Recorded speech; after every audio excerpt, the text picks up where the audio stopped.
Imana arabonye Burundi iravuga iti numvise amaborogo y'abarundi ntagire uzovuga ngo barabahutu n'abatutsi n'abatwa barabarundi naho ndabibabwira abarundi bahomvye bose nta numwe yasigaye. Imana rero irabibona iravuga iti ntegeza kubarokora. Erega iminsi yose Imana ntitegeza guca ku bantu benshi.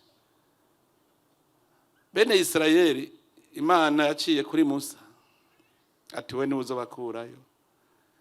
Babandanya urugendo uwabashikanye ni Yosuwa.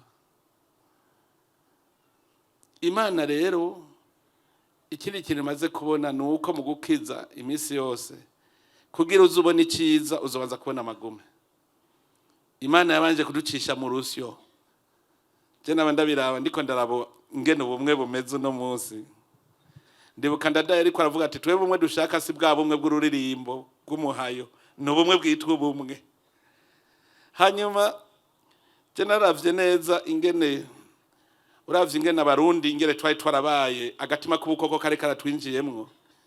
Nimugende murabe uno munsi uravye ufashe ibigori n'amasaka n'ingano n'uburo ugashira mwisekuru mu ngasiro ugasya ntasohoka ifu. Woshaka gutandukanya ifu y'ikigori n'ifu y'ururo byose bica bigira ubumwe. Twebwe Imana yaducishije mu rusyo iraducisha yo abarundi twese nta numwe atahuye n'ivyago twaciyemo.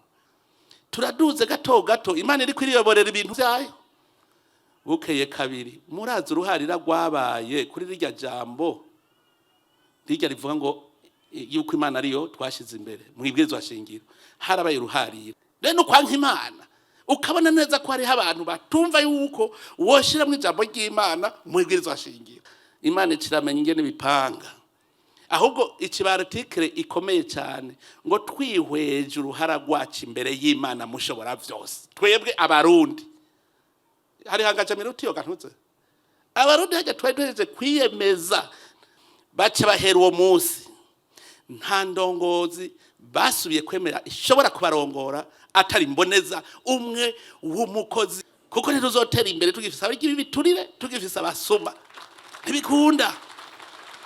Dufise ibinebwe ntidushaka gutera imbere. Indongozi nije imbere mu kwerekana ibikorwa. Mugabo iyo werekanye ibikorwa ukaje imbere y'abandi nk'ubu muze muraba basitanteri bakoze neza amakomene bayateje imbere ndazi ko muzoca mu bashiburira hariya ngo natubise natwe turye. Oya ubu koze neza nabandanya ahubwo natwe rero abarundi ikintu ca mbere bwari ubumwe twese kubona inzira imwe atamuke bari muri twebwe twese rudakebana tubona hariya inzira imwe dufise mbonakazoza imwe yo kurondera ubuzima bw'abene gihugu. Ico nico ca mbere ubumwe urunani ico tuze turacumva.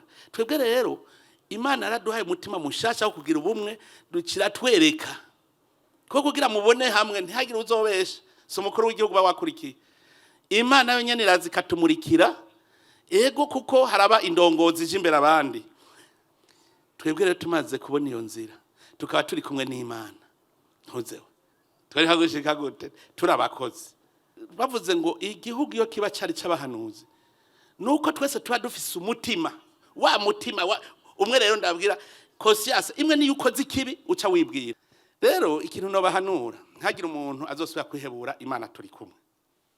Ndongozi nshasha mu bindongozi zimboneza umushinga amateka nabindongozi ubu tugiye guhindura inkoro ntiduzosaba gukora kujya twahora kuko ubu bose ubabona ururimi rumwe. Ubu ntuzovuga ngo urumva ngo hajya ngo nganda hashire naka wera umuntu w'inkerebutsi umuntu abishoboye umuntu akunda igihugu ubona ko ashaka iryo terambere nturinda kuraba ngo no musere defudede n'umuko w'ingendera hindutse.